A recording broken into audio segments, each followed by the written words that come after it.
के स्टार्ट में हमें एक सेलेस्टियल दिखाया जाता है और इनको आसमानी एलियंस भी कहा जाता था और इनका नाम एरिशियम था, जिसने सबसे पहले सन को बनाया और फिर यूनिवर्स को बनाया, जहाँ से लाइट शुरू हुई और हमारी अर्थ ग्रो कर गई। लेकिन तभी डीप स्पेस से कुछ अजीब किस्म के डिवियंस निकल कर आए, जिन्हें अजीब क्रिएचर्स भी कहा जाता था, जो अर्थ पर आकर इंसानों और जानवरों को खाकर अपना पेट भरा करते थे। इस मूवी में हमें सबसे पहले 7000 साल पहले का सीन दिखाया जाता है। यहाँ पर हम कुछ प्राचीन लोगों को देखते हैं जो मछलियाँ पकड़ रहे थे। तभी उन पर वही अजीब किस्म का क्रिएचर पानी से निकलकर अटैक कर देता है। वो डेविड इंसानों का शिकार किया करते थे। अब वो उस आदमी को खाकर उस बच्चे की तरफ बढ़ता है। तभी वहाँ पर एक इटर्नल अर्थ पर आ जाता है, जिसको एरिशियम ने अर्थ पर भेजा था ताकि वो अर्थ पर जाकर लोगों को इन डेविड से बचा सके। क्रिस एक बहुत ही पावरफुल इटर्नल था। वो अपनी आंखों से लेजर लाइट निकालकर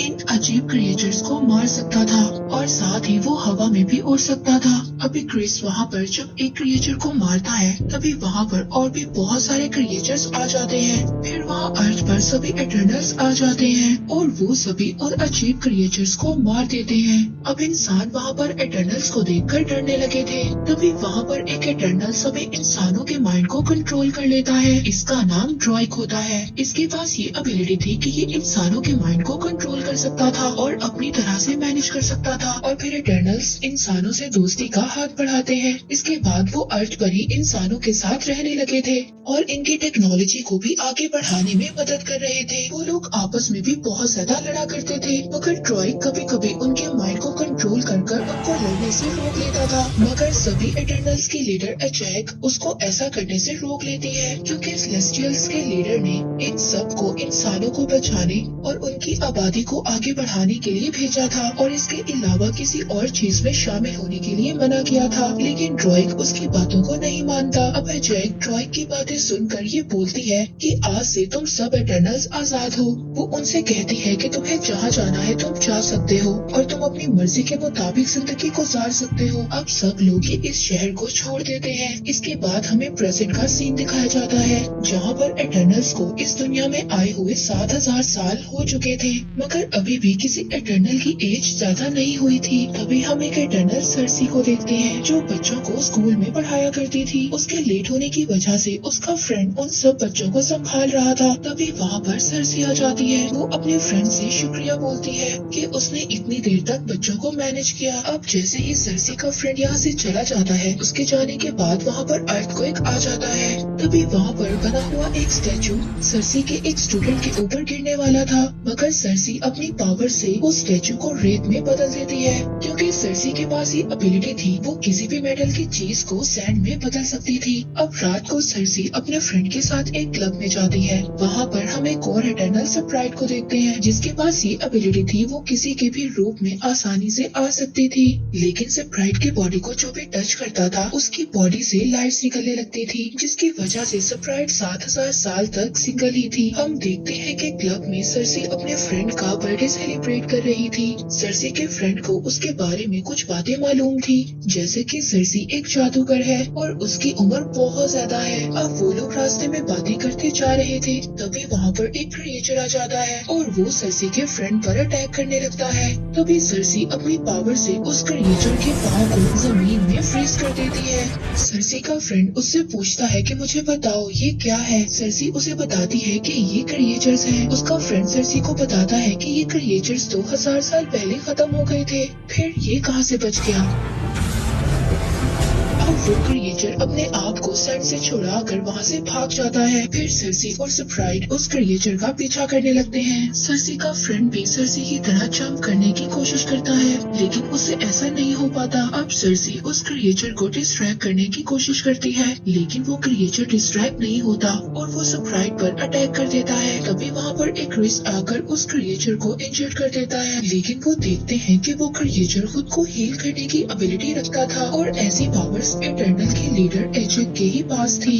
इक्रिस वापस से उस क्रिएचर पर अटैक करता है, लेकिन वो क्रिएचर वहाँ से भाग जाता है। अब यहाँ पर हमें ये भी पता चलता है कि एक क्रिस ने सरसी से 5000 साल पहले शादी की थी और फिर 2000 साल पहले एक क्रिस सरसी को छोड़कर चला भी गया था। सरसी अपने फ्रेंड से ये कहती है कि अब मुझे जाना होगा, मेरी कुछ लोगों को हेल्प की जरूरत है। लेकिन उसका फ्रेंड उसको कहता है कि अगर तुम कोई सुपर हीरो हो तो अर्थ पर इतनी ज्यादा प्रॉब्लम्स आई, उस वक्त तुम कहाँ थे? सरसी उसको कहती है कि हमें अर्थ पर सिर्फ क्रिएचर्स को मारने के लिए भेजा गया है और हमें कोई और काम करने की इजाजत नहीं दी गई थी सिवाय इस आबादी को बढ़ाने और अर्थ पर लोगों की टेक्नोलॉजी को इंक्रीज करने में। तीनों एचक से मिलने जाते हैं ताकि वो जाकर अपने लीडर को बता सके कि क्रिएचर्स दोबारा से अर्थ पर आ गए हैं और इस बार वो बहुत ज्यादा पावरफुल है। और जब वो एचक के पास पहुंचते हैं तो उनको पता चलता है कि एचक मर चुकी है और ये अर्थ पर पहली बार हुआ था कि किसी इटर्नल की डेथ हुई थी। वो लोग समझ आते हैं कि एचक को उसी क्रिएचर ने मारा है जिसने पहले भी उन लोगों पर अटैक किया था और उस क्रिएचर ने एचक को मारकर उसकी सारी पावर्स ले ली है। हम देखते हैं कि एचक के गले से एक पावरफुल स्टोन निकलता है और वो स्टोन सरसी की बॉडी के अंदर चला जाता है, यानी कि एचक ने मरने के बाद सरसी को इटर्नल्स का लीडर चुना था। अब सरसी एलिशियम से बातें कर सकती थी। अब ये लोग अपनी टीम को इकट्ठा करने का फैसला करते हैं ताकि वो एक बार फिर से सभी इटर्नल्स मिलकर उन क्रिएचर्स को मार सके। अब वो सबसे पहले किंगो के पास जाते हैं। किंगो के पास ये एबिलिटी थी कि वो अपनी फिंगर से छोटी छोटी आग की गोलियों को निकाल सकता था। अब किंगो एक सुपरस्टार बन चुका था और उसने बहुत ज्यादा मूवीज भी की थी। अब वो किंगो को अपने साथ आने का कहते हैं। वो कहता है कि मुझे बहुत ज्यादा काम है और मैंने बहुत ज्यादा मूवीज को साइन भी किया है। जब किंगो अपने लीडर का सुनता है कि वो मर चुकी है तो किंगो ये सुनकर बहुत ज्यादा उदास हो जाता है और फिर वो अपने मैनेजर के कहने पर जाने के लिए तैयार हो जाता है। अब वो लोग किंगो के प्राइवेट प्लेन से ऑस्ट्रेलिया जाते हैं जहाँ पर उनके 2 और इटर्नल्स रहते थे। और वो लोग जब वहाँ पर पहुँचते हैं तो देखते हैं कि एक बहुत बड़ा क्रिएचर मरा हुआ है। किंगो का मैनेजर उसको कहता है कि ये क्रिएचर्स तो बहुत खूबसूरत हुआ करते थे। किंगो अपने मैनेजर को कहता है कि क्या तुम्हारा दिमाग खराब है? ये बदबूदार सड़ा हुआ क्रिएचर तुम्हें किस एंगल से खूबसूरत लगता है? अब वो यहाँ पर अपने एक और मेंबर से मिलते हैं जिसका नाम गिलगमेश था। वो उनसे पूछता है कि क्या तुम मेरा केक ट्राई करोगे? जब ये लोग इसको एचक के मरने की खबर सुनाते हैं तो ये बहुत ज्यादा उदास हो जाता है और इसके हाथ से बना हुआ केक भी गिर जाता है। फिर वो लोग अपनी एक और मेंबर टीना के पास जाते हैं जो एक दरख्त के नीचे बैठी कुछ ड्राइंग कर रही थी। दरअसल टीना को एक दौरा पड़ता था और जब उसको ऐसा होता था तो वो किसी पर भी अटैक कर देती थी और 7000 साल से गिलगमेश ही टीना के साथ रहता था और टीना के पास ऐसी एबिलिटी थी कि वो अपने हाथों से एक पावरफुल वेपन निकालकर अटैक कर सकती थी। और जब टीना उन पर अटैक करने लगती है तो स्प्राइट वहाँ के माहौल को चेंज कर देती है और उसको ये बात याद दिलवाने की कोशिश करती है कि वो कौन लोग हैं और उनका मकसद क्या है। फिर जब गिलगमेश टीना को समझाता है तो वो नॉर्मल हो जाती है। इसके बाद फिर सब लोग मिलकर वहाँ पर खाना खाते हैं। फिर सरसी उठकर वहाँ पर उस जगह पर जाती है जहाँ पर टीना बैठी ड्राइंग कर रही थी। वो उसकी ड्राइंग को देखती है और अपने लीडर से कांटेक्ट करने की कोशिश करती है और फिर उसकी सोल अपने किंग लीडर के पास पहुँच जाती है। वो वहाँ जाकर अपने किंग लीडर को बताती है कि क्रिएचर्स दोबारा अर्थ पर आ गए हैं और उन्होंने एचक को मारकर उसकी ताकत को भी चुरा लिया है और अर्थ पर भी बहुत ज्यादा चीजें अजीब हो रही हैं। जिस पर एरिशियम उनका लीडर उसको बताता है कि ये एक एमरजेंस की निशानी है। सरसी उससे पूछती है कि एमरजेंस क्या होता है। वो सरसी से कहता है कि अब वक्त आ गया है तुम लोगों को तुम्हारे असल मकसद के बारे में बताया जाए। दरअसल तुम लोगों को अर्थ पर क्रिएचर्स को मारने के लिए भेजा गया था और मैंने कई हजार साल पर एक बीज अर्थ पर भी बोया था और उस बीज को बड़ा होने में अरबों सालों और इंसानों की एनर्जी चाहिए थी। लेकिन जब मैंने इंसानों और जानवरों को बनाया तो मुझसे एक गलती हो गई और उस गलती से वो अजीब डेविड क्रिएचर्स पैदा हुए जो अर्थ पर लोगों की आबादी को खा कर खत्म कर रहे थे। तब मैंने तुम्हें और तुम्हारे जैसे बहुत ज्यादा इटर्नल्स को बनाया ताकि तुम्हारे जरिए मैं उन डेविड क्रिएचर को मार सकूं। सरसी उनसे पूछती है कि क्या ये बात एचक को पता थी। यहाँ पर वो सरसी को ये भी बताते हैं कि तुमने और एचक ने कई बार सेलेस्टियल को अर्थ पर पैदा होने में मदद की है। तो सरसी उनसे कहती है कि ये सब बातें मुझे क्यों नहीं याद। वो उसको कहते हैं कि मैं हर बार तुम्हारी यादों को इरेज कर देता हूँ इसीलिए तुम्हें कुछ भी नहीं याद। जहाँ पर एक और बात भी हमें पता चलती है जो टीना को ड्रीम्स आते थे वो उसकी पुरानी यादें थी जो अभी तक मुकम्मल तौर पर इरेज नहीं हुई थी। अब सरसी दोबारा अर्थ पर आ जाती है और ये सब बातें अपने बाकी टीम मेंबर्स को भी बताती है। ये बातें सुनकर वो सभी लोग शॉक्ड हो जाते हैं। सरसी उन सब से कहती है कि हमें इंसानों को बचाना होगा और इस इमरजेंसी को होने से रोकना होगा, नहीं तो इसकी वजह से सारे इंसान मारे जाएंगे। तभी इक्रिस कहता है कि हमें बाकी लोगों को भी ढूंढने जाना होगा और फिर सब लोग जब हम मिल जाएंगे तो ये फैसला करेंगे कि हमें आगे क्या करना होगा। अब वो लोग अमेज़न के जंगलों में जाते हैं जहाँ पर ड्रूइग रहता था। अब वो जाकर ड्रूइग को सारी बातें बताते हैं, मगर ड्रूइग उनके साथ जाने के लिए तैयार नहीं था। अब वहाँ पर बहुत सारे क्रिएचर्स उन पर अटैक कर देते हैं। वहाँ पर किंगो अपनी एबिलिटी से अपनी फिंगर से फायर करता है। स्प्राइट किंगो के मैनेजर को बचाने की कोशिश करती है। अभी क्रिस वहाँ पर एक क्रिएचर से मुकाबला करता है। तभी वो क्रिएचर एक क्रिस को नीचे गिरा देता है और उसकी पावर्स लेने की कोशिश करता है, लेकिन वहाँ पर तभी गिलगमेश आ जाता है और अपने हाथों से एक जोरदार पंच मारता है। गिलगमेश के पास ये एबिलिटी थी कि वो अपने हाथों को एक बहुत ही मजबूत हथौड़े के तौर पर इस्तेमाल कर सकता था। जब सरसी पर एक क्रिएचर अटैक करने की कोशिश करता है, तभी सरसी उस क्रिएचर को एक ट्री में बदल देती है। दूसरी तरफ ये क्रिएचर जब टीना पर अटैक करते हैं तो गिलगमेश आकर टीना को बचा लेता है, लेकिन वो क्रिएचर्स का लीडर गिलगमेश को मारकर उसकी पावर्स को अपने अंदर ट्रांसफर कर लेता है। जैसे ही वो गिलगमेश की पावर्स को अपने अंदर ट्रांसफर करता है, वो इंसानों की तरह बॉडी शेप में आ जाता है और वो उस इमरजेंसी को भी समझ जाता है। इसके बाद गिलगमेश मर जाता है। वो जाते हुए टीना को ये बात कहता है कि मुझे याद रखना। इसके बाद सरसी और एक्रिस अपने एक और मेंबर फेस्टोस के पास जाते हैं। फेस्टोस उनको कहता है कि मैं अपनी फैमिली के साथ रहता हूँ और मैं तुम्हारे साथ नहीं आ सकता, लेकिन फिर वो जल्दी मान जाता है और उनके साथ जाने के लिए तैयार हो जाता है। अब सभी इटर्नल्स मिलकर इराक जाते हैं। वहाँ पर 7000 साल से उनकी स्पेसशिप जमीन के अंदर थी। जब वो लोग अपनी स्पेसशिप के अंदर जाते हैं तो वहाँ पर मकारी पहले से ही मौजूद थी।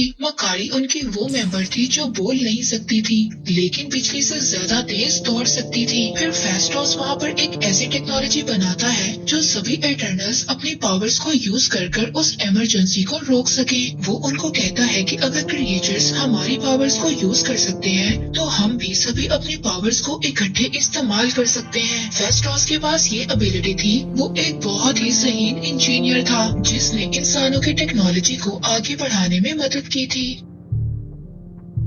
अब वहाँ पर सरसी ने जो लॉकेट में स्टोन पहना हुआ था वो चमकने लगता है। इस बात से सरसी को एहसास होता है कि इमरजेंस होने वाला है। फेस्टोस मकारी से कहता है कि तुम जाकर पता करो कि इमरजेंस कहाँ पर होने वाला है। अब मकारी पूरे अर्थ पर घूमकर इमरजेंस का पता लगा लेती है कि इमरजेंस कहाँ पर है। तभी वहाँ पर इक्रिस फेस्टोस की टेक्नोलॉजी मशीन को तोड़ देता है। इससे ये बात पता चलती है कि इक्रिस ने ही एजेक को मारा था। एजेक भी यही चाहती थी कि ये इमरजेंसी रुक जाए क्योंकि वो भी इंसानों को पसंद करने लगी थी।